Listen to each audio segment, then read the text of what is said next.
Sí. Ok. Ya están entrando. Con esa mera. Ya la tengo aquí listo. Muchas gracias, Mauricio. Pues muy buenos días a todos. Bienvenidos al evento Creo MX versión 2020. Les damos la más cordial bienvenida. Mi nombre es José Luis Hernández, director de Desarrollo de Pymes, y nos da mucho gusto el que nos acompañen el día de hoy a esta primer conferencia plenaria en la que seguramente nos compartirán grandes conceptos de productividad, innovación y demás. Y para ello, pues el título de esta ponencia es Innovación como herramienta para la competitividad. Durante la sesión abordaremos cómo a través de la innovación se puede incrementar la competitividad de una organización. Te presentamos una herramienta sencilla y eficaz para lograrlo. Además, compartiremos ejemplos de empresas reales que al utilizar la herramienta descrita han incrementado significativamente su competitividad. Para ello, hoy nos acompaña un gran amigo y expositor, Mauricio Durán, a quien agradecemos mucho, como siempre, su incondicional disposición y apoyo para todos los eventos que hemos organizado a través del Centro de Competitividad de México. Mauricio, como siempre, muchas gracias de corazón por tu compromiso para con las pymes, para con México y por el apoyo que siempre nos has brindado de manera incondicional al CCMX. Muchas gracias, Mauricio. Les quiero presentar brevemente a Mauricio Durán y cederle la palabra para poder iniciar con nuestra presentación. Mauricio laboró por más de 16 años para el Grupo Proesa en Monterrey, México, ocupando diferentes puestos en el área de desarrollo tecnológico hasta ser el director de innovación del grupo. Fue director general de DC Tech, un joint venture desarrollada entre el Grupo Proesa y DCT Inc., empresa líder en la Unión Americana en diseño, instalación y arranque de sistemas de ensamble automatizados para la industria automotriz. Es socio fundador de la empresa de consultoría Neorum, la cual se especializa en instalar los procesos y metodologías para desarrollar las competencias y que las organizaciones aprendan a innovar de manera sistemática. Y ha asesorado a varias empresas en el ramo automotriz, bebidas, fundición, TI, calzado, salud, farmacéutica, gobierno, financiera, mercadotecnia, agroquímica y eléctrica. Mauricio es ingeniero mecánico electricista, graduado en el TEC de Monterrey. Obtuvo la maestría en administración con especialidad en administración de tecnología en la misma institución. También obtuvo la maestría en ciencias en ingeniería mecánica en la Universidad Estatal de Ohio, en los Estados Unidos, y cursó el programa de dirección D1 del IPADE en la ciudad de Monterrey. Antes de dar inicio y cederle la palabra a Mauricio, les recuerdo que ustedes podrán estarnos haciendo sus preguntas a través del chat. Ahí en la pantalla aparece la opción para que ustedes puedan ir formulando sus preguntas. Nuestra exposición tendrá una duración aproximadamente de 45 a 50 minutos para dejar un espacio al final de 10, 15 minutos en el que yo con mucho gusto iré revisando las preguntas que ustedes nos hagan favor de compartirnos y al final poderlas hacer a Mauricio y que nos pueda dar respuesta a cada una de ellas. Si el tiempo no nos permitiera por la cantidad de preguntas que hubiera, con mucho gusto les vamos a pasar a las que quedaran pendientes a Mauricio para que nos haga favor después a través de un correo de dar respuesta puntual a cada una de ellas.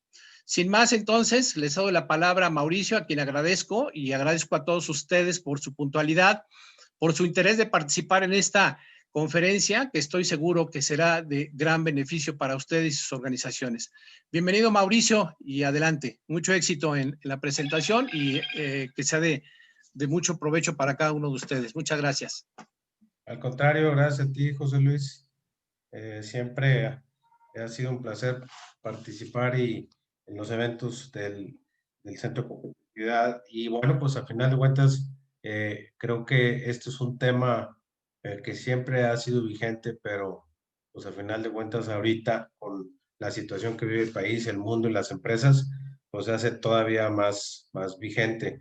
El título de la exposición que les voy a hacer hoy es cómo hacerle para que con procesos de innovación puedas incrementar la competitividad.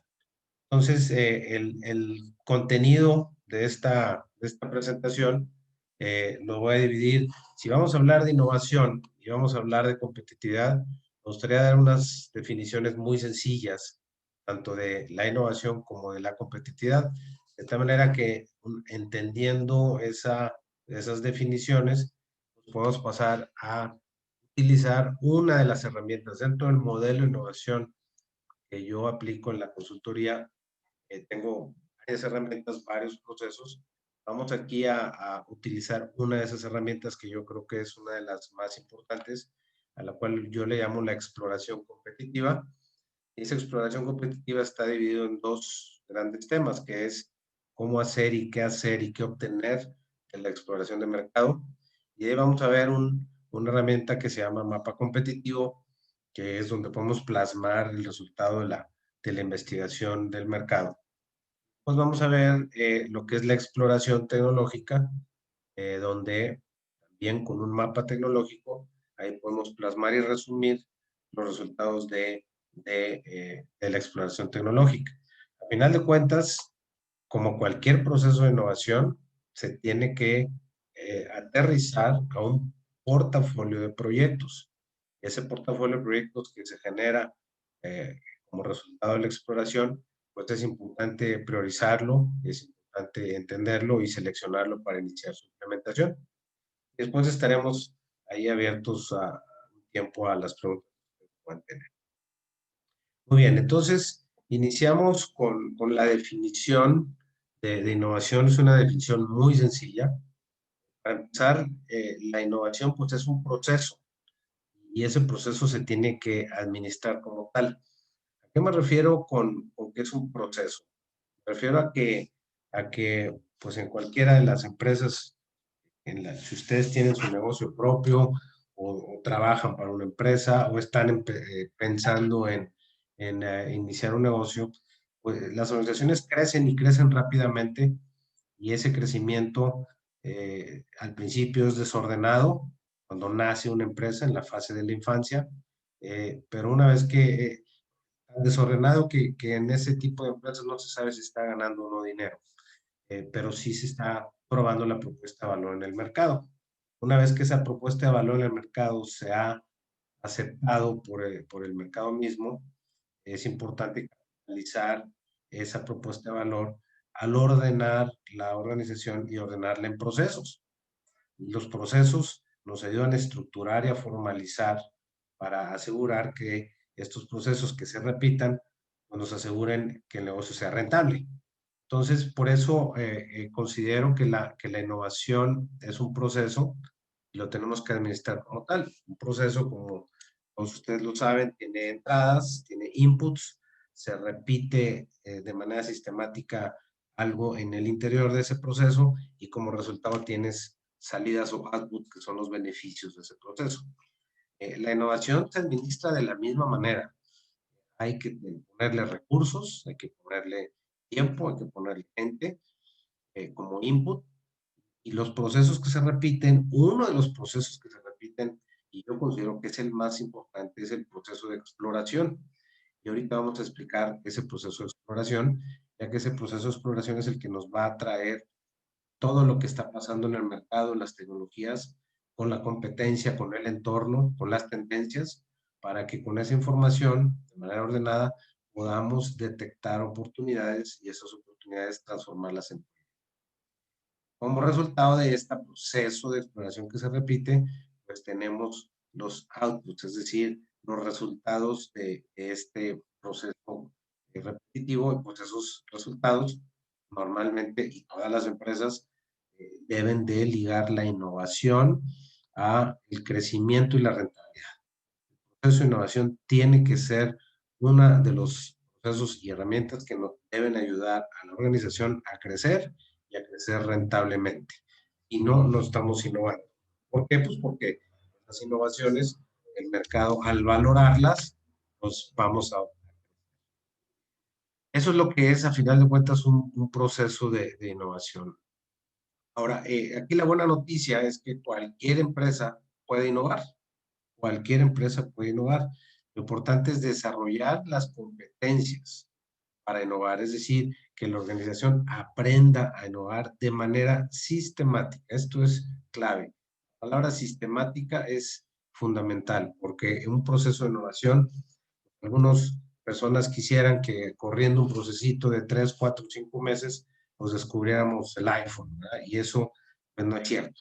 Las empresas que innovan en el mercado lo hacen de manera sistemática, sacan productos al mercado, muchos no son exitosos, muchos no generan el crecimiento de la rentabilidad esperada, pero al cabo de algunos años sí empiezan a salir esos proyectos que tienen ese impacto directo en el mercado. Pero eso es como resultado de sistemáticamente estar explorando, generando proyectos, generando oportunidades, generando productos, probándolos en el mercado y así sucesivamente que se haga un círculo virtuoso. Hasta que esto se lleve a lo último que buscamos al instalar un proyecto de innovación en una organización, es generar esa cultura de innovación. Entonces, una vez que la empresa desarrolla la competencia, lo repite de manera sistemática y es parte de la cultura de la organización, podemos hablar de que esa empresa va a empezar a innovar y va a empezar a diferenciarse en el mercado. Otro elemento muy importante de la innovación es que tiene que ser liderado de arriba hacia abajo e implementado de abajo hacia arriba. ¿Qué quiere decir esto? Normalmente cuando instalas procesos de innovación y el proceso de exploración empieza a traer cosas nuevas a la empresa, pues son cosas que a veces hacen que la organización se proteja, se vacune y diga, eso no es para mí, eso no funciona, eso es muy arriesgado, ¿qué tal si no? Entonces, el cuestionar nuestros procesos actuales y el cuestionar lo que queremos hacer genera mucha incertidumbre y si no tenemos al líder o al dueño o al director general apoyando el proceso de innovación, estas iniciativas y estos cuestionamientos y este mover de tapetes, pues va a ser difícil que prospere. Por eso cuando yo instalo los procesos en la consultoría, me aseguro que el líder, dueño, presidente, director general esté involucrado y que él, de alguna manera, abandere el proceso. Al decir implementado de abajo hacia arriba es porque el proceso de exploración, el proceso de generación de oportunidades, lo hace toda la organización. Y en cuanto a esos hallazgos, resultados de la exploración, les vaya dando forma de proyectos, esos mismos proyectos, la misma organización y los mismos colaboradores se encargan de implementarlos, apoyados 100% por el líder. Esta mancuerna es clave para poder aterrizar e implementar un proyecto de innovación de manera eficaz. Ahora, también es algo muy importante el remarcar esto que estoy poniendo aquí, que es el market pool versus el technology push. ¿Qué significan estos dos elementos? El technology push es una, vamos a llamarle, estrategia de competencia que se utilizó mucho en toda la historia de los negocios hasta antes de los 90. ¿Qué significa eso? Yo tengo un producto, ese producto lo empujo, lo lanzo al mercado a ver si funciona y recibo feedback del mercado, hago ajustes y lo vuelvo a lanzar. Este proceso fue muy exitoso hasta que en los 90s, en principios del 2000 con la transformación digital, los ciclos en la transformación y en el crecimiento de las empresas se hicieron muchísimo más cortos, número uno, y estos cambios han sido exponenciales. Ya no nos da tiempo de ir, probar, ajustar y volver a probar y ajustar. Es muy largo ahora y es muy costoso. Entonces, es mejor, y ahorita puedes afinar la puntería si empiezas primero en el mercado. Eso se llama market pool. Vas primero al mercado, exploras, investigas, preguntas, entiendes, profundizas, y ya que entiendes eso, generas una propuesta de valor que no quiere decir que al hacer esto va a ser cero la probabilidad de fracaso. Existe y existirá siempre esa probabilidad, pero afinas más la puntería lo haces en un tiempo más corto y sobre todo inviertes menos tiempo y dinero. Una vez que esa propuesta de valor ha sido probada, entonces ahora sí, lo conviertes en un producto, vas a empujar al mercado, pero después de haber corrido el proceso. Y otro elemento importante de la innovación es que si lo vemos como una definición sencilla, estamos hablando que la innovación es una creación continua. Por eso está en negritas. Es una creación continua de productos, de procesos o de servicios y a final de cuentas de soluciones integrales que le agreguen valor al mercado, al cliente. Primero le tienes que agregar valor al cliente y al mercado. Una vez que le agregaste valor al cliente o al mercado, entonces sí, el valor va a llegar a la empresa. En otras palabras, si ustedes se preguntan cuál es el objetivo de mi empresa, de mi organización, de mi negocio, y dicen es hacer dinero, pues claro que todos queremos hacer dinero, pero eso no es el fin de una organización, es la consecuencia. ¿Por qué digo esto? Al crear valor, el cliente te va a seleccionar y al seleccionar te va a pagar por tu producto. Entonces ya tienes un ingreso. Ese ingreso, de acuerdo a tu eficiencia y a tus procesos y a tu operación, y tener gastos bajos, vas a tener una utilidad. Esa utilidad entonces sí es lo que genera como consecuencia una organización. Pero primero hay que crear valor. Primero hay que vender. Primero el cliente te tiene que preferir. Primero tienes que tener los ingresos. En otras palabras, la organización tiene que estar enfocada 100% al cliente y al mercado. Ya una vez que creaste valor, recibes ingresos, tienes tus gastos y tienes utilidad. Entonces, con estos 5 elementos podemos describir de manera general lo que es la innovación. Ahora, ¿qué es la competitividad?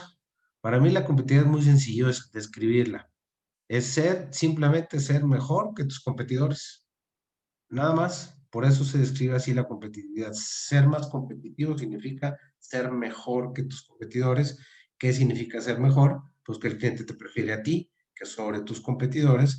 Por eso viene de ahí el crecimiento y de ahí viene la rentabilidad. Aquí la pregunta es, ¿tengo que ser mejor que mis competidores en todo? Pues la respuesta es no.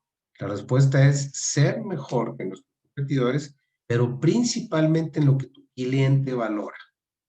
Es decir, si tú después de la exploración lanzas un escopetazo al mercado con tu propuesta de valor, pues probablemente la mitad de lo que estás invirtiendo en tiempo y dinero como propuesta de valor, el cliente ni se da cuenta, ni lo valora, ni lo quiere. Y eso te lleva a tener costos y gastos innecesarios. Por eso es bien importante afinar la puntería y entender perfectamente qué es lo que el cliente quiere, qué le duele, cuáles son sus necesidades, sus problemas, y de esa manera enfocar todas tus baterías, tus recursos, tu dinero, tu tiempo a satisfacer esas necesidades que tu cliente va a dar. Pero aquí viene otra cosa importante, no nada más satisfacer las necesidades y los problemas de tu cliente hoy, sino tenemos que entender qué es lo que va a necesitar en un futuro, cuáles van a ser sus problemas futuros, cuáles van a ser sus necesidades futuras, de tal manera que nos podamos adelantar y poder crear así el efecto wow, donde estás ofreciéndole algo al cliente que ni siquiera sabe, lo necesita o lo necesitará, y entonces es donde empiezan a surgir los innovadores. Ahora, ¿cómo vamos a saber qué es lo que el cliente valora? Mediante la exploración competitiva. Por eso les comentaba anteriormente que la innovación es un proceso y dentro de los procesos de innovación, el proceso de exploración para mí es de los más importantes. La gasolina para innovar. Y por eso es bien importante cubrir el día de hoy qué es la exploración competitiva, cómo se hace, explorar en qué. Suena muy ambiguo decir, pues vamos a explorar. Sí, vamos a explorar, pero el bosque o la selva está muy grande. ¿En qué exploramos? ¿Cómo lo hacemos? Eso es lo que vamos ahorita a tratar de. Vamos a partir de un diagrama que publicó Myers and Marquis en 1969, fíjense. Van a decir ustedes, bueno, pues este diagrama no se ve nada nuevo, nada innovador. Bueno, cuando lo hizo Myers and Marquis en el 69, no era muy vigente porque los cambios en el mercado eran muy lineales. cambios en los productos, en los procesos.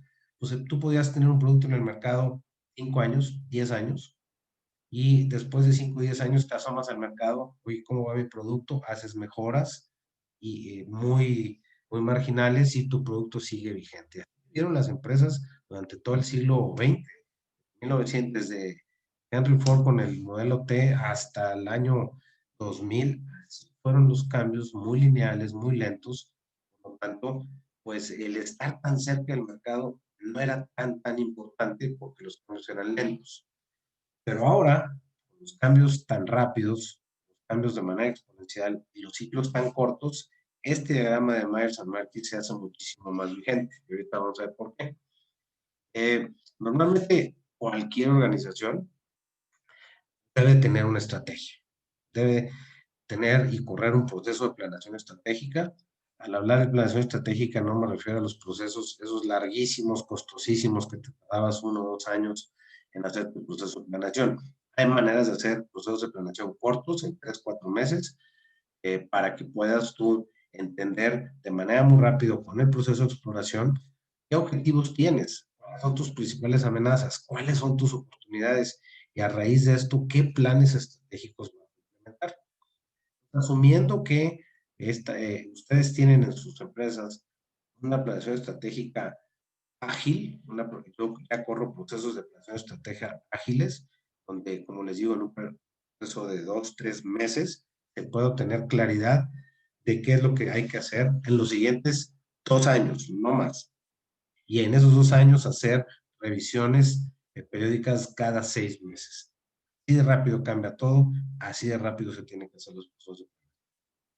Entonces, asumiendo que tienen su proceso de planeación, del diagrama de Myers-Markey se deriva, yo lo que le llamo el primer vector, y ese vector le llamo lo que es la exploración en el mercado. Es decir, conocer lo deseable, qué desea el cliente, qué problemas tiene el cliente, qué necesidades tiene, qué dolores tiene, hacia dónde va el mercado, hacia dónde van esas necesidades actuales y futuras.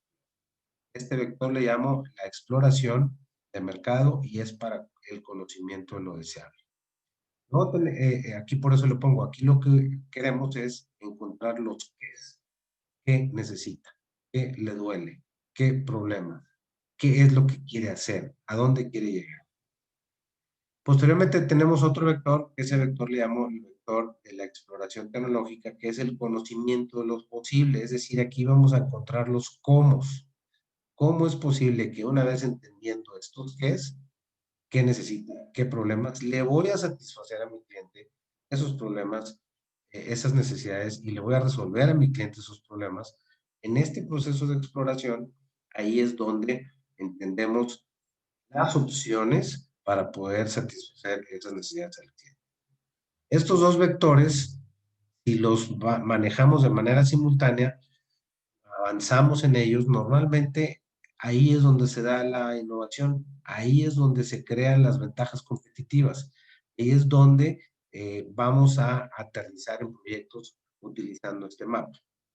Entonces, si vemos este mapa, mientras más nos movemos a la derecha, vamos a profundizar en el nivel de conocimiento, tanto del mercado y del cliente como de las tecnologías. Por eso vamos viendo cómo podemos ir avanzando en ese proceso de exploración y de conocimiento. Entonces, actualmente lo que las empresas hacen, la mayoría de las empresas que hacen, que no exploran, es vivir en este ámbito donde se tiene, sí, correcto, un conocimiento del mercado y de los clientes, se tiene, sí, un conocimiento de las tecnologías y de lo que existe en el mundo, pero en este ámbito viven y viven por muchos años y sus competidores también. De manera que esto se vuelve un océano rojo, es decir, ahí hay mucha sangre, ahí el conocimiento es parecido, por lo tanto los productos son parecidos y la diferenciación está en el precio, la diferenciación está en variables muy públicas. Entonces, las empresas que se quedan aquí, lo pongo aquí como una línea roja, es una barrera de conocimiento donde no avanza y ahí siguen compitiendo. Ya sabemos lo que pasa en este tipo de mercados, se consolidan las empresas, los grandes quiebran o compran a los chiquitos y se consigue, aquí vas a tener 2, 3 líderes en el mercado y ahí viven. ¿Cómo le podemos hacer para desmarcarnos de eso? Pues tenemos que profundizar en el conocimiento del mercado, en el conocimiento de las tecnologías o de lo posible, de tal manera que creemos una nueva frontera de conocimiento. Esta frontera de conocimiento, que es más profunda, los dos vectores, nos va a generar proyectos que van a tener mucho mayor impacto, van a ser valorados mucho más por nuestros clientes que los proyectos que se generan aquí. De tal manera que, si vemos las empresas innovadoras y las que se distinguen por eso, normalmente y de manera sistemática están explorando en estos dos vectores. Normalmente esta frontera de conocimiento la están ampliando constantemente. Los proyectos que se generan aquí son proyectos mucho más valiosos para el cliente, con soluciones diferentes al cliente que definitivamente las que se generan aquí. Es por eso que este proceso de exploración para mí es vital si se quiere innovar y si se quiere ser más competitivo. Entonces, derivado de eso, lo que les quiero comentar es que este ámbito de estar compitiendo sin explorar, yo le llamo el ámbito de la exploración. ¿Qué quiere decir esto? Si ustedes imagínense un trapo que lo tienen húmedo, y ese trapo húmedo lo exprimen, y lo exprimen y lo exprimen, o lo explotan. Ese trapo, después de un tiempo, por más que lo expriman y por más que lo exploten, le va a salir muy poquita agua. Con mucho esfuerzo, pocos beneficios. Y si sigues en ese ámbito, pues va a secar el trapito y entonces vas a empezar a tener problemas con la comoditización y poca diferenciación y pérdida de ventas y pérdida de rentabilidad. Entonces, ¿qué es lo que hay que hacer? Pues hay que mojar ese trapito otra vez. ¿Cómo mojas ese trapito otra vez? Explorando. A esto yo le llamo el ámbito de la exploración. De manera que esto se tiene que convertir en un círculo virtuoso. Es decir, exploraste, generaste nuevos conocimientos y más profundos del mercado y de las tecnologías, y entonces ya que los capitalizas, los explotas. Explotas en este ámbito hasta que se empieza a secar, vuelves a mojar el trapito, vuelves a explorar. Esto es un ciclo continuo, no se detiene ya nunca.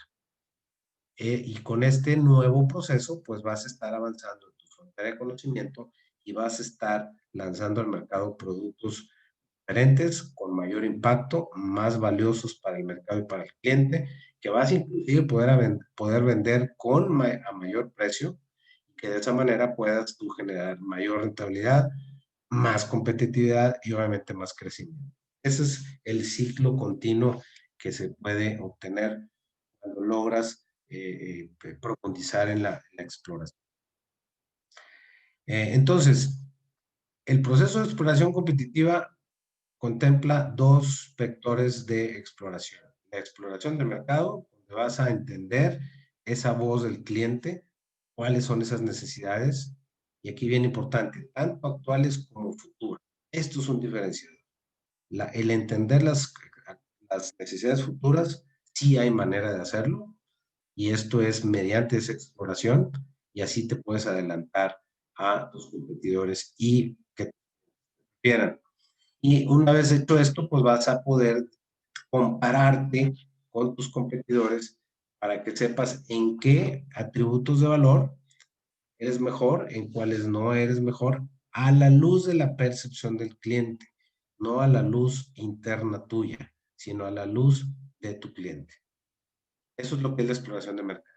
La exploración tecnológica, aquí lo que vamos a hacer es, ahora sí, un benchmarking tecnológico, donde vas a hacer nuevamente una comparación, pero la diferencia es que aquí vas a ponerle variables tecnológicas, dimensiones tecnológicas, dimensiones técnicas, dimensiones ingenieriles. Y lo que vamos a poner son percepciones del cliente. Esto aquí el cliente te va a decir, tú eres mejor, te desempeñas mejor. No te va a decir en milímetros y en centímetros. Simplemente el cliente te va a decir, tú eres mejor que este competidor o este competidor es mejor que tú. En la exploración tecnológica vas a traducir esas necesidades del cliente que pueden parecer no explícitas o muy aterrizadas con datos y con números, aquí es tu chamba, traducirlas en variables tecnológicas. Y vamos a ver ahorita ejemplos de esto. Esto es la herramienta o el proceso que yo considero que es la vida y lo más importante de un proceso de innovación. Entonces, vamos a ver cómo hacer esta exploración de mercado. Partiendo nuevamente de la estrategia, porque esta nos va a decir hacia dónde nos queremos mover.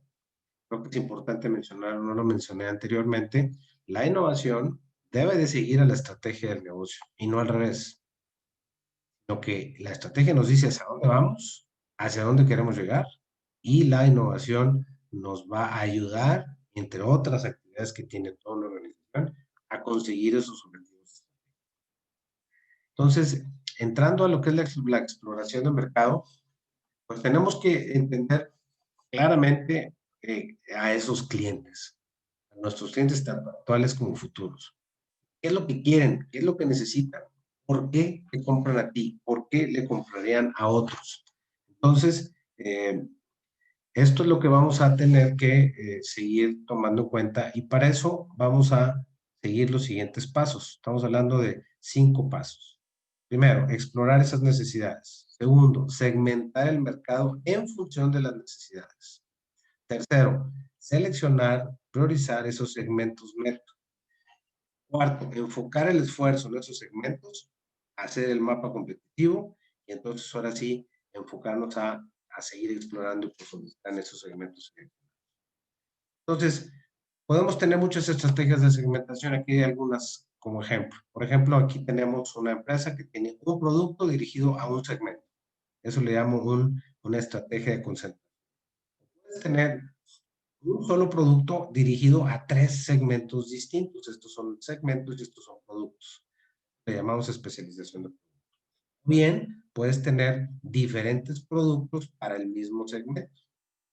Otra alternativa es que tengas diferentes productos para diferentes segmentos. Esto es lo que es la especialización selectiva. Lo que no se vale es esto. Lo que no se vale es tener todos los productos para todos los segmentos sin diferenciación. Por lo tanto, estás hablando de un producto commodity que no vas a tener esos resultados de crecimiento de rentabilidad. Algunos ejemplos, por ejemplo, aquí podemos ver 3 productos, galletas, cereales o el pescado, dirigido a 3 segmentos distintos. Aquí tenemos un segmento infantil, un segmento de adultos y un segmento de, vamos a llamarle, maduros. Pero las mismas galletas, simplemente el empaque es muy distinto porque el cliente busca cosas distintas. Y vamos a ver esa necesidad del cliente. Un niño lo que busca es pues, comerse las galletas de manera divertida, ¿verdad? Que tenga por ahí formas, la galleta, colores y que esté ligada a alguna caricatura que le recuerde y que lo haga divertirse. ¿Qué es lo que busca un segmento de adultos? Pues la línea, la dieta, el peso, por lo tanto algunas galletas que tengan bajo contenidos de harina, bajo contenidos de carbohidrato, o inclusive los segmentos maduros, pues ya lo que buscan es cuidar la salud, que bajar el colesterol, que bajar la hipertensión, las enfermedades típicas de esos segmentos. Los cereales igual. Niños, órale, energía todo el día y jugar. En el caso de los adultos, pues consumir un cereal rico, de forma sabrosa, que también tenga elementos para la dieta. Y para el caso de los adultos, pues vamos a hablar de cereales que ayuden al tránsito intestinal que en esas edades se da. Pescado igual. Oye, ¿cómo le hago? Aquí ven ustedes personajes. El pescado está empanizado, casi ni se ve que es pescado. Tiene mucho más sabor al empanizado que al pescado. Ya ven que a los niños a veces no les gusta mucho. Entonces, ¿cómo le haces para que el niño de alguna manera forma atractiva coma el pescado? En el caso de adultos, oye, pues yo tengo poco tiempo para comer, tengo nada más 15, 20 minutos, me llevo esta cajita donde nada más la destapo y puedo comer rápidamente. Y este segmento.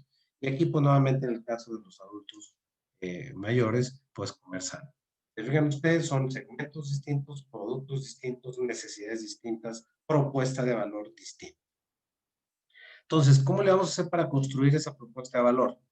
Yo utilizo mucho la herramienta de Osterwalder para poder definir esa propuesta de valor, donde empiezas del lado derecho con tu exploración de mercado, entender qué busca el cliente, qué beneficios busca, qué es lo que está tratando de hacer, qué le duele al cliente. Ya que hiciste esa investigación, pasas al lado izquierdo del formato donde dices, bueno, ¿qué voy a hacer para que el cliente obtenga los beneficios que quiere? ¿Qué voy a hacer para quitarle esos dolores al cliente? De manera que con la lista de los elementos que el cliente está buscando hacer, ofrecerle, hacer una oferta con los productos y servicios. Entonces, ¿cómo se construye el mapa competitivo? El mapa competitivo, vamos a ver cómo de alguna manera tenemos que definir qué cliente y qué segmento. Una vez que tengamos claro el cliente y el segmento, recuerden que el segmento lo agrupamos al cliente en función de sus necesidades. Puede ser que tengas 4, 5, 6 segmentos y de alguna manera vas a tener 4, 5, 6 mapas competitivos. Para cada segmento tienes que definir cuáles son los atributos de valor para el cliente. ¿Qué es lo que el cliente valora? Los ordenas de mayor a menor valor para el cliente, no para ti. De manera que el atributo 1 es lo que el cliente más quiere, necesita o más le duele. Y así sucesivamente los ordenas de mayor a menor. Y después vas a tener aquí el desempeño. El desempeño puede ser bajo, regular o excelente a la luz del cliente. El cliente define tu desempeño, no tú. Entonces haces tus mapas y, por ejemplo, aquí tenemos en la curva roja, ahí estaría nuestro producto, donde el cliente nos dijo que para este atributo yo soy el mejor y así sucesivamente para el resto de los atributos. En ese mismo mapa pones al competidor A con su producto, donde vemos que en algunos atributos yo soy mejor que mi competidor y así sucesivamente haces el mapa para tu cliente, para tu competidor A o para tu competidor B. De manera que en este mapa queda claramente en qué atributos tú eres el mejor, en qué atributos tú eres el peor, y sobre todo aquí lo importante es que en mayor o menor importancia para el cliente. ¿Qué es lo que nos generan esos mapas? Pues nos va a generar proyectos. ¿Cómo le hago para mover este atributo aquí o inclusive a más adelante de nuestro competidor? Estos flechitas que ven ustedes aquí son precisamente las que nos van a estar generando un proyecto. Entonces, voy a poner un ejemplo en la industria de la fabricación de transformadores de distribución de 45 kVA, que son los transformadores que se utilizan para los fraccionamientos, es decir, para zonas residenciales, no para zonas industriales. En las zonas residenciales les importa mucho al cliente, que en este caso son los fraccionadores, que tengan los transformadores disponibles en el mercado a cualquier hora. Bien, les importa mucho el nivel de ruido, ya que el vivir en una colonia donde tienes un transformador en la esquina de tu casa haciendo ruido todo el día es muy molesto. Y también es importante que tenga esto. Esto es lo que el cliente valora de mayor a menor. En aquel entonces hicimos este mapa donde vimos que nosotros estábamos posicionados así, un competidor así, otro competidor acá y todavía nos fuimos más para allá y nos fuimos con un fabricante europeo, donde vimos que el fabricante europeo era el mejor en disponibilidad de almacenes, era el segundo lugar en nivel de ruido y el tercer lugar en estética. Entonces, ¿qué es lo que hicimos? Pues generamos de esos gaps se derivan proyectos para que tú de manera estratégica digas en cuál quiero ser mejor. En este caso decidimos en esta empresa que nosotros fuéramos los mejores en nivel de ruido y eso generó un proyecto para reducir el ruido fuerte. Este transformador es un transformador de Eaton. El transformador así fue en la campaña de marketing como el transformador más silencioso del mercado. Si vemos aquí la norma NEMA, un transformador de 45 kVA debe andar con nivel de ruido de alrededor de 45 decibeles. Bueno, en este caso se sacó al mercado un transformador con nivel de ruido de 3 decibeles, mucho más de lo que dice la estándar, la norma, mucho más silencioso que el resto de sus competidores. Para los que valoran este variable, pues obviamente se convirtió en el transformador preferido. Ahora, vamos entonces a pasar a la exploración tecnológica. Esta exploración tecnológica, lo que vamos a ver ahí es qué es lo que hay en el mercado para poder ofrecerle al cliente. Entonces, Aquí nos comparamos nosotros contra el mejor, contra otros, pero ahora sí utilizando variables tecnológicas. Entonces, este proceso de mapeo tecnológico y la construcción del mapa tecnológico nos va a poder ayudar a identificar nuevas tecnologías afines a la empresa, las tendencias tecnológicas, qué socios estratégicos puedo obtener con esta exploración, qué especialistas voy a tener acceso, sobre todo el conocimiento de la frontera, la frontera en ese. Y aquí en el mapa tecnológico, en lugar de poner los atributos de valor, lo que vamos a poner es los valores con dimensiones en la unidad de dimensión que escojamos, donde moverte de izquierda a derecha significa estar mejor. Y hay 4 niveles en este mapa. Lo que le llamamos el nivel profesional es lo que se sabe en el mercado. Si tú consultas un estándar, por ejemplo, la estándar NEMA, te dice el nivel de ruido. Si tú estás ahí, por ejemplo, en ese que vimos, estás en el nivel profesional, 45 niveles. Profesional alto es aquel que reduce y está abajo de los estándares. El líder es el que es mejor de todos y el límite de la ciencia es lo que se está haciendo a nivel laboratorio. De manera que tú puedes aquí poner a tus competidores, ponerte a nosotros y ver cómo estás posicionado. Luego tenemos 3 temas grandes. Primero, defines cuál es tu gran tema definido por la planeación. ¿Qué es lo que yo quiero lograr en el tema tecnológico? Es lo que me dice mi planeación. Ahí tienes subtema, y ese subtema le llamamos frente tecnológico, y tienes tu dimensión tecnológica, que es la métrica. ¿Cómo lo vas a medir? Les voy a poner otro ejemplo de un proceso de soldadura. Esto fue hecho en la industria automotriz, la soldadura de chasis, en la cual me tocó ver hace muchos años. Nuestro gran tema es queríamos ser líderes en los procesos de manufactura. Dentro de los procesos de manufactura que se hacen de la producción de chasis, que es estampado, que es pintura, que es ensamble, en fin, seleccionamos la soldadura como uno de los más importantes y el estratégico. ¿Cómo medimos la soldadura? La medimos en la velocidad a la que se suelda, medida en pulgadas por minuto. En aquel entonces nosotros estábamos a un nivel alto profesional porque soldábamos más rápido de lo que nos decían los estándares de la American Welding Society. La AWS nos decía, una junta de acero de tal espesor, la debes de soldar a tal velocidad para obtener las características deseadas. Nosotros estábamos soldando más alto sin perder las características de calidad, obviamente, pero pues, después de hacer esa exploración vimos que había un competidor nuestro que ya estaba soldando a 130 pulgadas por minuto, y después de visitar varios laboratorios, tanto en Europa como en Estados Unidos, nos dimos cuenta que ya se estaban soldando a nivel laboratorio a 200 pulgadas por minuto. Entonces, lo que nosotros definimos en aquel entonces es, tratemos de soldar más rápido, y nos dimos cuenta que por cada 50 pulgadas por minuto más rápido que soldábamos, le bajamos 10% al costo total de producción del equipo. Entonces, eso nos podría hacer mucho más competitivos, bajar un poco nuestros precios sin poder rentabilidad y que el cliente nos prefiera. Entonces, ¿qué fue lo que hicimos? Después de cierta investigación, para los que estén familiarizados con el proceso de soldadura MIG, ese proceso de soldadura utiliza una boquilla donde este alambre, al mismo tiempo que ese electrodo, se funde con el metal base y logras la soldadura al fundir tanto las 2 partes que vas a unir como el mismo electrodo. Entonces, lo que en aquel entonces dijimos, oye, ¿qué pasa si le ponemos 2 electrodos en lugar de 1? ¿Podemos soldar al doble velocidad? Empezamos a hacer mucha experimentación. No logramos soldar al doble, pero sí al menos un 50% más rápido, y eso nos dio esa ventaja y eso nos permitió ir avanzando en ser más competitivos en el mercado. Con algo que podría parecer tan sencillo como que tienes 2 alambres, vas a soldar al doble velocidad, pues probémoslo. Hicimos mucha experimentación hasta que así salió al mercado.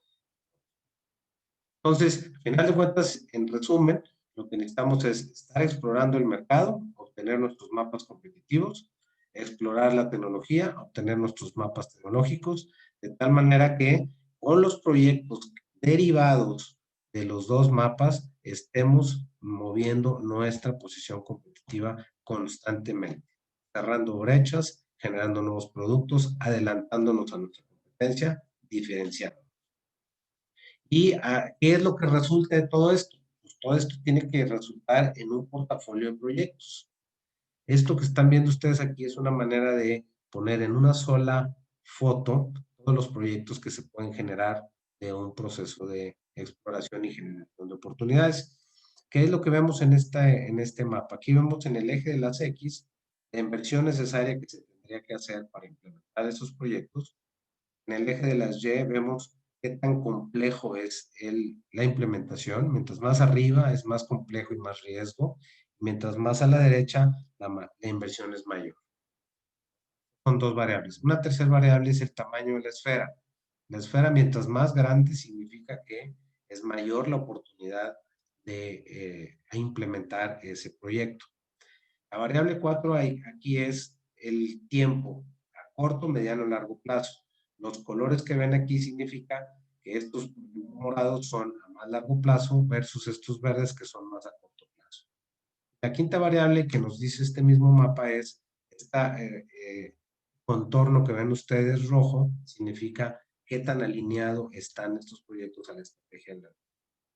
De manera que si ustedes ven este mapa y dicen, oye, pues estos que están acá son los más caros y más complejos, estos que están acá son los de menor inversión y menos complejos.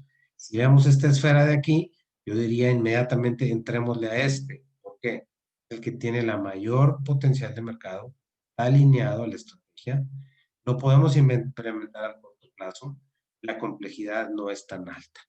Entonces así puedes tú priorizar los proyectos, de tal manera que la organización puede decidir estos proyectos a cuáles se centra, a cuáles no, cuáles primero, cuáles después, y entonces ya el derivado del proceso de exploración de mercado y de tecnología, tenemos estos proyectos y esos proyectos se les tiene que dar forma para después implementar. Ya la organización se encargará de implementar estos proyectos hasta que el mercado lleguen al mercado, el mercado los valore y veamos ese fruto en el mercado mismo. Ya sé que ando muy corto de tiempo, creo que ya se acabó el tiempo, pero bueno, eso es lo más resumido que pude hacer la exposición de este tema. Estoy abierto a preguntas. Muchas gracias, Mauricio. Muy interesante lo que nos has compartido. Sin duda que parte de los aprendizajes que nos llevamos es que cualquier empresa puede innovar, ¿no? Esto no es para algunos, es para todos. La innovación se puede innovar, no importa el tamaño, el giro de la organización. Otro aprendizaje importante es que la innovación es un proceso y se debe administrar como tal, ¿no? Ese es un punto también importante. La otra es el desarrollar las competencias para la innovación, ¿no? Y no lanzarnos a tratar de hacer innovación si antes no desarrollamos estas competencias, ¿no? Un gran aprendizaje en este sentido. Y creo que no menos importante, el hecho de la importancia de involucrar a los líderes, ¿no? Mientras estos estén involucrados, creo que el proceso para la innovación será mucho más suave, ¿no? Más fácil de implementar. Y la otra, para terminar, sería la creación continua que agrega valor al cliente, ¿no? Yo creo que toda innovación debe estar enfocada a satisfacer estas necesidades del cliente. Y yo te agregaría sí. una más, José Luis, que creo que es importante, que todas las organizaciones, para lograr todo lo que acabas de decir, necesitan estar explorando de manera continua. Esa exploración es el motor de la innovación. No es lo mismo estar compitiendo con el conocimiento que tenemos hoy, a estar compitiendo con nuevos conocimientos, con mayor profundidad del cliente y del mercado. Y sin ese proceso de exploración constante y sistemático, es bien difícil crecer e innovar y ser más competitivo.